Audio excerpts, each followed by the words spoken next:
बनाएगा, राइट? तो स्टार्ट करें। स्टार्ट करते हैं ओके लाइफ केयर ही क्यों, why okay life care for your future, कि आपके फ्यूचर के लिए ओके लाइफ केयर क्यों हो सकती है, what are the products and training and how we can double our performance. कितने लोग यहाँ बैठे जो अपनी इनकम को डबल करना चाहते हैं? yes. सारे बैठे हैं, जिसने हाथ नहीं उठाया उसका मतलब उसने क्वेश्चन नहीं सुना। ऐसा कोई इंसान होता ही नहीं है जो अपनी इनकम को डबल नहीं करना चाहता, राइट?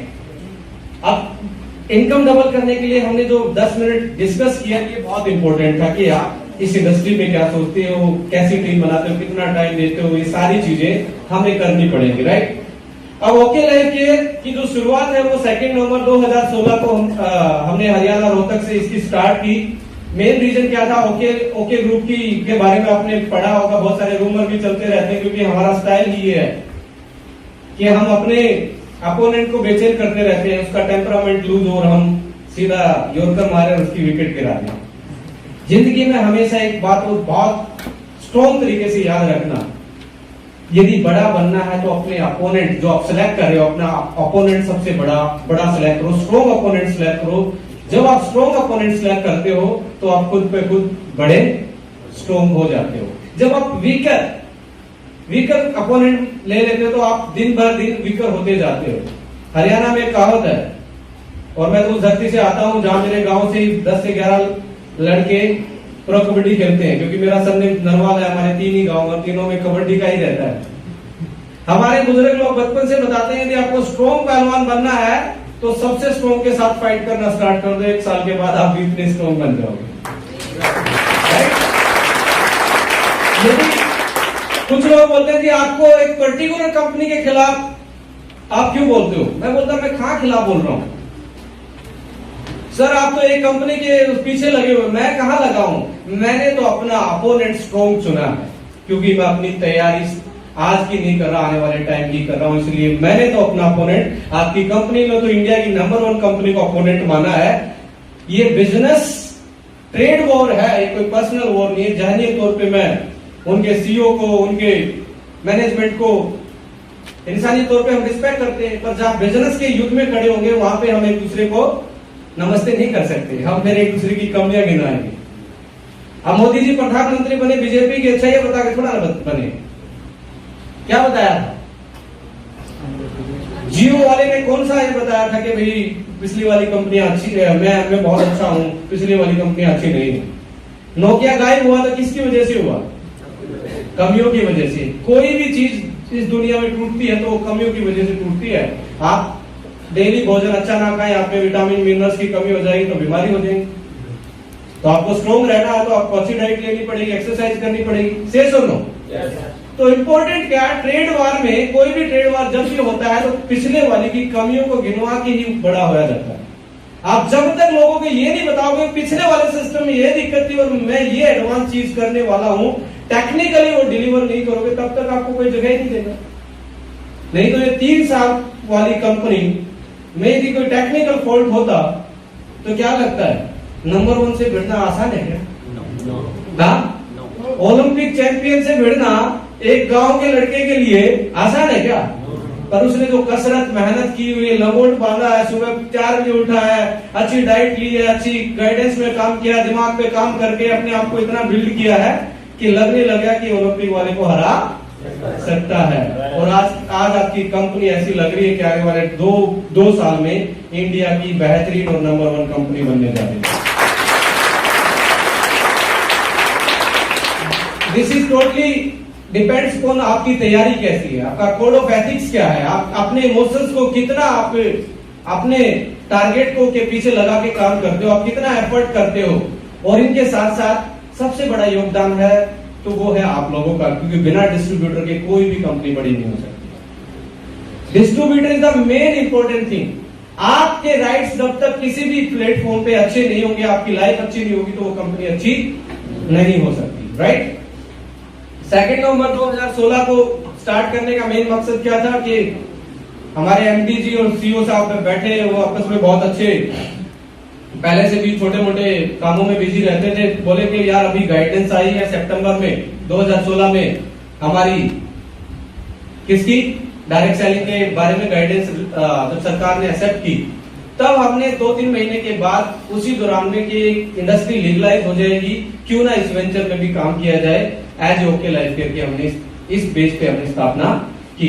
पर साथ साथ में डीकेजी का एक्सपीरियंस था, क्योंकि इस इंडस्ट्री के पेन को भी समझते थे, इस इंडस्ट्री के एसेट को भी समझते थे, लीडर की मानसिकता को भी समझते थे, कंज्यूमर की मानसिकता को भी समझते थे।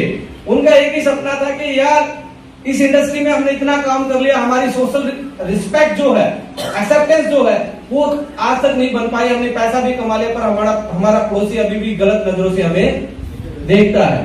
क्या इस लेगेसी को, इस साइकोलॉजी को हम चेंज कर सकते हैं? तो हमने ढूंढने की कोशिश की, स्टैटिकल एनालिसिस किए, डाटा उठाए, तो सबसे ज्यादा प्रॉब्लम जो हमें लगी, वो सबसे ज्यादा प्रॉब्लम लगी प्रोडक्ट के प्राइस में। क्योंकि हर छोटी दुकान वाला भी एक ही बात लिखता है कि ग्राहक मेरा भगवान है, पर इस इंडस्ट्री ने कस्टमर की डेफिनेशन कैसे बताई है, आपको बताइए, राइट? तो हमने उस भगवान को जो इस इंडस्ट्री में छुपाया जा रहा था, दबाया जा रहा था, उसको दोबारा से रिवाइव करने की कोशिश की है और कस्टमर ओरिएंटेड प्रोडक्ट बनाने की तरफ हमने पहला कदम उठाया कि हम इस इंडस्ट्री में आएंगे तो हमें कोई आदमी गलत नजरों से नहीं देखेगा, ठीक नजरों से देखेगा, और हमारे लीडर की रिस्पेक्ट उतनी ही होगी जितनी ट्रेडिशनल मार्केट में बिजनेसमैन की होती है। ये हमारा मेन एजेंडा था।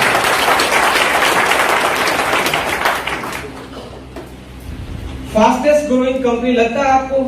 ओके लाइफ केयर है। जिसका पे आउट आ रहा है उसको ज्यादा लगता है, जिसका नहीं आ रहा वाला देख लेंगे आप। हाँ, मुझे लगता है, देखिए आप इंडिया की टॉप 5 कंपनी का उठाएंगे तो लास्ट में जब 5वीं कंपनी है उसका टर्नओवर 350 करोड़ है। आज जो आपका टर्नओवर चल रहा है, इसी टर्नओवर से भी बात करें तो आज आपकी कंपनी 7वें नंबर पे आती है, और ये 3 साल में पहली बार हो रहा है कि 3 साल में टॉप 10 में वाइड टर्नओवर इंडियन कंपनी की बात कर रहा हूं, इंटरनेशनल कंपनी की बात नहीं कर रहा, क्योंकि हमारा फाइट इंडियन से जो है, क्योंकि हमारी इंडस्ट्री में इंडिया के वेशभूषा में हमारे ये आदमी अंग्रेजों की तरह काम कर रहे हैं, राइट? तो हमारा मानना है कि आने वाला अगला साल जब आप टर्नओवर वाइज आपकी कंपनी को एज ए हम मैनेजमेंट कहां देखते हैं, मेरा मानना है we are the 4th highest turnover company of India in direct selling अगले साल।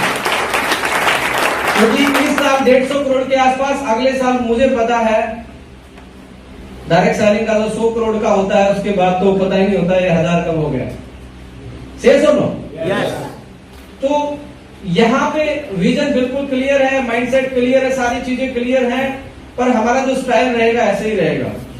हम सहवाग वाली बैटिंग जानते हैं, हम द्रविड़ वाली बैटिंग वाले प्लेयर नहीं है, क्योंकि जो भी नेटवर्कर बैठा हो सारे सहवाग। नेटवर्किंग में द्रविड़ चलता ही नहीं है। हर बॉल पे हम 6 लगाने की कोशिश करते हैं कि आया आदमी आते ही जुड़ जाए। कभी सोचते हैं 1 महीने तक इससे बात करेंगे फिर जोड़ेंगे? किसी ने सोचा कि 10 बॉल खाली निकालेंगे, फिर 1 पे खेलेंगे?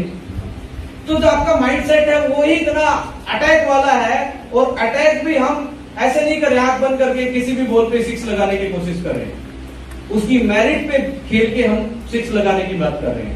और आपको भी माय डियर फ्रेंड्स ऐसा ही करना, आपको गलत काम का सहारा नहीं लेना, बल्क परचेज का सहारा नहीं लेना, लोगों को गलत राय नहीं देनी, क्योंकि आज का छोटा सा आपका सेल्फिशनेस कल के लिए आपकी जो आने वाली यात्रा रहेगी इस इंडस्ट्री में, वो कहीं ना कहीं वो उलझनों में डाल देगा और लोग आपको डिसलाइक करना स्टार्ट कर देंगे। So just build your character और क्लियरिटी ऑफ माइंड्स के साथ एक बिल्कुल सच्चा बिजनेस करें, क्योंकि ये बहुत प्योर इंडस्ट्री है। हम ही इस इंडस्ट्री को कहीं ना कहीं इधर उधर करने में लगे हुए हैं। यदि ऐसा किया भी है, आप समझ गए हैं, तो जिंदगी में कैरेक्टर से बढ़ के कोई चीज नहीं है दुनिया में। Just build your character as a pure entrepreneur. वो जुगाड़ वाला लीडर मत बनो, आज इधर आज उधर, ये उधर, इसकी इधर, इसकी उधर। क्लियर ऑफ माइंड, कैलकुलेशन, ये प्लान, ये प्रोडक्ट कहां तक जा सकता हूं, कैसे कर सकता हूं, ये सारी चीजें जब करोगे 100% भगवान भी आपका साथ देता है। आज तक हमने किसी की आईडी टर्मिनेट नहीं की, आज तक हमने किसी को पावर लैग नहीं बांटी, आज तक हमने किसी का ट्री इधर से उधर नहीं किया। तो इससे क्या हो रहा है?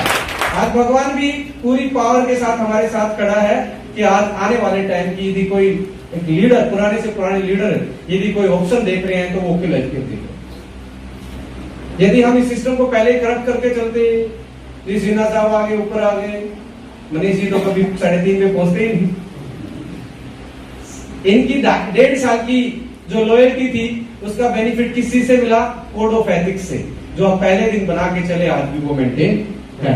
और भगवान हमें इतनी शक्ति दे कि इन्हीं एथिक्स पे चल के हम इस इंडस्ट्री में ये दिखाएं कि एथिक्स के साथ चल के भी बहुत अच्छा काम किया जा सकता है, राइट? देखिए इसके पीछे रीजन है कि आप बहुत अच्छी कंपनी या फास्टेस्ट ग्रोइंग कंपनी क्यों बनते जा रहे हैं और आपकी फ्यूचर की एक कंपनी कैसे हो सकती है।